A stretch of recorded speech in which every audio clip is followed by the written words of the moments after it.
प्यारे बच्चों, आज मैं आ गया हूं इतिहास विषय की इंटर परीक्षा के लिए गैस प्रश्न लेकर।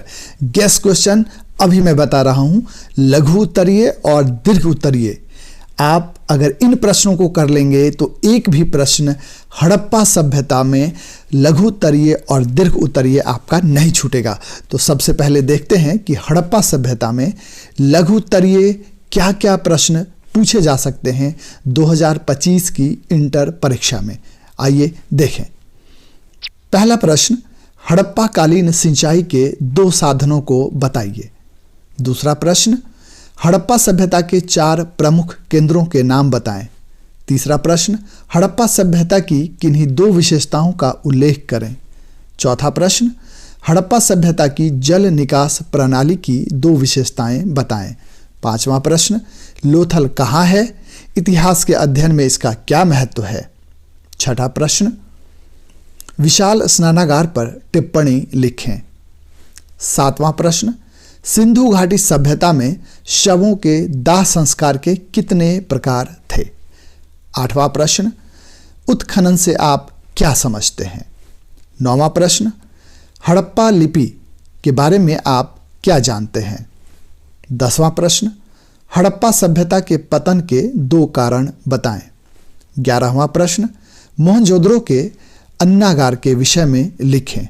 और 12वां प्रश्न, सिंधु घाटी सभ्यता की नगर योजना लिखें। तो ये 12 प्रश्न हैं जो लघु उत्तरीय प्रश्न में पूछे जा सकते हैं।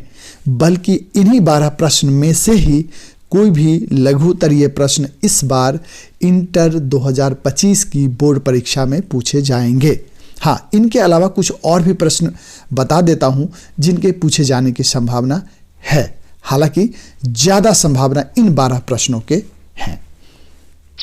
तो कुछ और प्रश्न भी देख लीजिए जो 2018 से पहले पूछे जाते थे।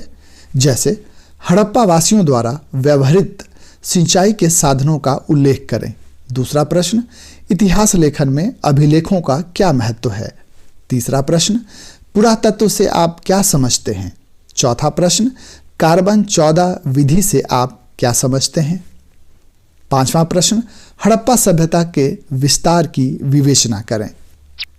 और अब बच्चों देखते हैं दीर्घ उत्तरीय प्रश्नों का संग्रह, यानी दीर्घ उत्तरीय प्रश्न हड़प्पा सभ्यता में क्या क्या पूछे जा सकते हैं। जो प्रश्न मैं अभी बताने जा रहा हूं उससे बाहर कोई भी प्रश्न इस बार नहीं आएगा, इसलिए इन प्रश्नों को ध्यान से देखिए। पहला प्रश्न, हड़प्पा सभ्यता की नगर नियोजन प्रणाली की विवेचना करें। दूसरा प्रश्न, हड़प्पा सभ्यता की धार्मिक और सामाजिक स्थिति की विवेचना कीजिए। तीसरा प्रश्न, हड़प्पा सभ्यता के धार्मिक जीवन की विवेचना करें। चौथा प्रश्न, हड़प्पा सभ्यता के पतन के मुख्य कारणों का वर्णन करें। 5वां प्रश्न, हड़प्पा सभ्यता की नगर नियोजन प्रणाली की विवेचना करें। छठा प्रश्न, हड़प्पा सभ्यता की प्रमुख विशेषताओं का वर्णन करें। 7वां प्रश्न, प्राचीन भारतीय इतिहास के अध्ययन के विभिन्न स्रोतों का वर्णन करें। और अब 8वां प्रश्न, हड़प्पा सभ्यता के विस्तार की विवेचना करें। तो बस यही 8 प्रश्न हैं जिनको आप अच्छे से याद कर लेंगे तो हड़प्पा सभ्यता में दीर्घ उत्तरीय सारे प्रश्न आप लिख सकते हैं। तो आज के लिए बस इतना ही। फिर अगले टॉपिक पर गैस प्रश्न लेकर बहुत जल्द आऊँगा।